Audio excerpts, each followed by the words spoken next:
Recording in progress. Om Shanti. स्वागत है आप सभी का आज की चर्चा में, जिसका विषय है दे दान तो छूटे ग्रहण, यानी 16 कला संपूर्ण कैसे बने। क्या आपने कभी महसूस किया है कि जीवन में सब कुछ होते हुए भी भीतर कोई अधूरापन है, अशांति है? तो क्या कभी लगा जैसे भाग्य पर कोई ग्रहण बैठा हुआ हो? कई बार हम कहते हैं ना, पता नहीं मेरे भाग्य में तो कौन बैठा हुआ है। तो मुरली में बाप दादा आज ऐसा गहरा रहस्य बताते हैं कि ग्रहण का क्या मतलब है, और ग्रहण कैसे लगता है, ग्रहण लगने का मतलब क्या है। और बताते हैं कि ग्रहण बाहर नहीं, ग्रहण हमारे विकारों का है। काम, क्रोध, लोभ, मोह, अहंकार, देह अभिमान, ये ही वो छाया है जो आत्मा के सूर्य को ढक देती है।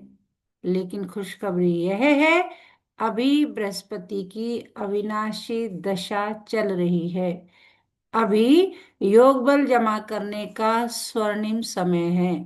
अभी 16 कला संपूर्ण बनने का अवसर है। तो आज की इस चर्चा में हम समझेंगे कि विकारों का दान कैसे करें, देह अभिमान से देही अभिमानी कैसे बने, योग बल से भाग्य परिवर्तन कैसे करें, और कैसे स्वयं भी हसीन बने और दुनिया को भी हसीन बने, खूब खुद भी जो है खूबसूरत बने और दूसरों को भी बनाए, आत्मिक दृष्टि से खूबसूरत। तो अंत तक अवश्य जुड़े रहिए, क्योंकि आज की यह ज्ञान वर्षा आपके जीवन की दिशा बदल सकती है। तो चलिए आरंभ करते हैं। बृहस्पति की दशा क्या है, इसका क्या मीनिंग है? बृहस्पति गुरु का प्रतीक है। जब किसी पर गुरु की कृपा होती है तो उसका जीवन दिशा बदल लेता है। जैसे एक साधारण शिक्षक था, नाम मान लीजिए रवि। बहुत क्रोधी था, घर में तनाव, स्कूल में शिकायतें। एक दिन उसने निश्चय किया कि मैं रोज 15 मिनट आत्मा बनकर परमात्मा को याद करूंगा, क्योंकि उसने एक यूट्यूब पर वीडियो में देख लिया था। तो उसने सोचा मैं भी ये ट्राई कर सकता हूँ। उसमें उसका शीर्षक था कि क्रोध पर विजय कैसे प्राप्त करें, वीडियो का शीर्षक था। तो उसमें ये बताया गया था कि रोज 15 मिनट आत्मा बनकर परमात्मा को याद करें। तो शुरू में तो कुछ नहीं बदला जब उन्होंने अभ्यास शुरू किया, पर 3 महीने बाद लोग कहने लगे सर आप बदल गए हैं। क्या बदला? उसकी परिस्थिति नहीं बदली, केवल उनकी स्थिति बदली। यही है बृहस्पति की दशा। जब आत्मा गुरु के संपर्क में आती है तो अंधकार हटने लगता है। आज बाप कहते हैं अभी तुम्हारे ऊपर बृहस्पति की अविनाशी दशा है, लेकिन प्रश्न ये है कि क्या हम उसका लाभ ले रहे हैं? पता है हमें, लेकिन क्या हम उसका बेनिफिट ले रहे हैं? फिर 16 कला संपूर्ण बनने का पुरुषार्थ। प्रश्न है, 16 कला संपूर्ण बनने के लिए कौन सा पुरुषार्थ करना चाहिए? उत्तर, योग बल जमा करना। अब योग बल क्या है? सिर्फ बैठकर आंख बंद करना नहीं। योग बल है देह से न्यारा अनुभव करना, विकारों से दूरी, परमात्मा से शक्ति, सबके लिए पॉजिटिव सोचना, अपने संकल्पों को परिवर्तित करना, पॉजिटिव में कन्वर्ट करना, शुभ भावना शुभ कामना रखना, ये सब जो है हमारे।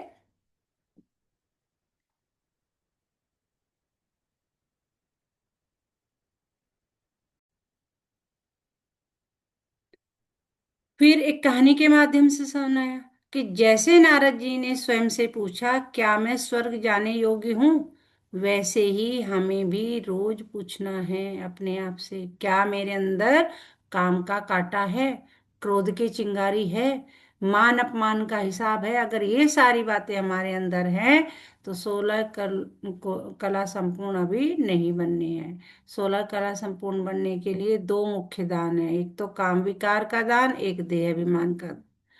एक जैसे एक दंपति रोज झगड़ता था, कारण तुमने मुझे सम्मान नहीं दिया। जब पत्नी ने आत्मचिंतन किया मैं देह अभिमानी हूँ इसलिए अपेक्षा है, उसने 40 दिन तक अभ्यास किया कि मैं आत्मा हूँ जो इस देह को चलाती हूँ, इन आंखों द्वारा देखती हूँ, मुख द्वारा बोलती हूँ, और ये सामने वाला जो मेरा पति है वो भी आत्मा है। उसका अब क्या परिणाम हुआ? झगड़े समाप्त नहीं हुए, पर प्रतिक्रिया समाप्त हो गई, और जहाँ प्रतिक्रिया खत्म वहां झगड़े समाप्त और शांति शुरू। फिर वेदांत तो छूटे ग्रहण का क्या मतलब है? रावण राज्य जो है विकारों का ग्रहण लगा हुआ है, और स्वर्ग माने 16 कला संपूर्ण अवस्था। ग्रहण तब लगता है जब सूर्य पर छाया पड़ती है, हम सब जानते हैं, जो साइंटिफिक रीजन है। आत्मा का सूर्य ज्ञान और पवित्रता है। जब काम क्रोध लोभ आते हैं तो आत्मा पर राहु की दशा बैठ जाती है। जैसे मोबाइल का वायरस, एक व्यक्ति का मोबाइल बार बार हैंग हो रहा था, क्यों? वायरस की वजह से। टेक्निक टेक्नीशियंस ने कहा अनचाहे ऐप्स हटा दो, जितने भी एक्स्ट्रा ऐप्स हैं उनको डिलीट कर दो। हमारा मन भी ऐसा ही है, काम क्रोध ईर्ष्या ये सब क्या है? अनचाहे ऐप है। बाप कहते हैं दान दो, यानी डिलीट करो। जब डिलीट करेंगे तभी सिस्टम स्मूथ चलेगा। तो आत्मा में से जब हम ये लोभ मोह अहंकार डिलीट करेंगे तो अपने आप ही स्मूथ हो जाएगी, आत्मा की शक्ति बढ़ जाएगी। बाबा कहते हैं यह सबसे बड़ा व्यापार है। जैसे एक व्यापारी शेयर मार्केट में लगा, दूसरा ज्ञान के रत्न बांटने लगा। पहले का बाजार गिरा, सब खत्म, दूसरे का सौदा हर आत्मा में जमा। ज्ञान देना माना अविनाशी निवेश। आज अगर हम किसी को 5 मिनट भी सच्ची सच्ची दिशा दे रहे हैं, बता रहे हैं, पॉजिटिविटी को इंक्रीज कर रहे हैं उसके अंदर, तो वह सौदा जन्मों तक लाभ देगा। कांटों से फूल बनने का क्या मतलब है? बाबा कहते हैं अंदर के कांटे निकालो। जैसे एक माली रोज बगीचे की सफाई करता। एक दिन उसके शिष्य ने पूछा, आप रोज कांटे क्यों निकालते हैं? माली बोला, एक कांटा भी रह गया तो फूल खिलते हुए भी चुभेगा। हमारा मन भी बगीचा है। थोड़ा सा अहंकार, थोड़ा सा क्रोध, ये सब जो है हमारे मन की सुंदरता को बिगाड़ देता है। तो हमें अपनी आत्मा में से सारे कांटे निकालने हैं और अपने मन बुद्धि को एकदम शुद्ध बनाना है। फिर है मास्टर सर्वशक्तिमान की भी स्थिति क्या है? तमोगुणी वायुमंडल बढ़ेगा, पर कमल की तरह न्यारे रहना है। ये है मास्टर सर्वशक्तिमान की स्थिति। जैसे समुद्र गहरा है तो लहरें उसे हिला नहीं पाती। अगर हम मास्टर सर्वशक्तिमान की सीट पर सेट है, उसकी स्मृति में है, तो परिस्थिति लहर है और हम गहरा सागर। तो कोई भी परिस्थिति आएगी लेकिन हमें हिला नहीं पाएगी। फिर बाबा एकता और विश्वास के लिए बता रहे हैं, एक धर्म एक राज्य एक मत। यह तभी संभव है जब हम पहले अपने संगठन में एक मत हो। जैसे आज से छोटा सा निर्णय ले, मैं किसी की आलोचना नहीं करूंगी, मैं बाप के संस्कार कॉपी करूंगा, हर आत्मा में बाप को देखूंगा। तो ये सब जो है किस चीज को बढ़ाएगा? किस चीज को? एकता और विश्वास को इनक्रीज करेगा।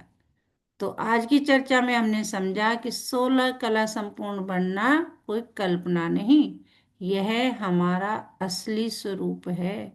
ग्रहण हटाना कठिन नहीं, बस क्या करना है? दान देना है। किसका? काम का, क्रोध का, लोभ का, मोह का, अहंकार का, देह अभिमान का दान देना है। जब हम विकारों का त्याग करते हैं तभी आत्मा का सूर्य फिर से चमकने लगता है।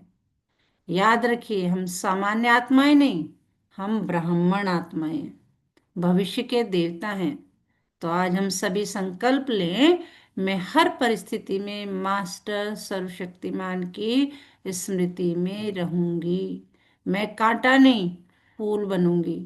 मैं स्वयं भी स्वर्ग लायक बनूंगी और दूसरों को भी बने। याद रखिए, वरदाता बाप को सच्चा साथी बना लो तो झोली वरदानों से भरी रहेगी। यदि ये चर्चा आपको बहुत फ्रूटफुल लगा हो, शक्तिशाली लगा हो, तो इसे अधिक से अधिक आत्माओं तक पहुंचाए। क्योंकि जब तक आत्मा बदलती है, जब एक आत्मा बदलती है तो संसार बदलने की प्रक्रिया शुरू होती है, जैसे बूंद बूंद से घड़ा बनता है। तो आज का चिंतन हमें सारा दिन क्या करना है? क्या मेरे अंदर कोई छोटा सा कांटा भी छिपा हुआ है? आज भी मैं एक विकार का दान देने का संकल्प लेती हूँ। यदि आप भी 16 कला संपूर्ण बनने की यात्रा पर हैं, तो मैं तैयार हूँ लिखकर अपनी एक्सेप्टेंस यानी उपस्थिति दर्ज कराएं। ओम शांति। आइए मिलकर भारत को फिर से सुखधाम बनाएं। अच्छा, फिर मिलेंगे अगली आध्यात्मिक चर्चा के साथ। ओके। ओम शांति।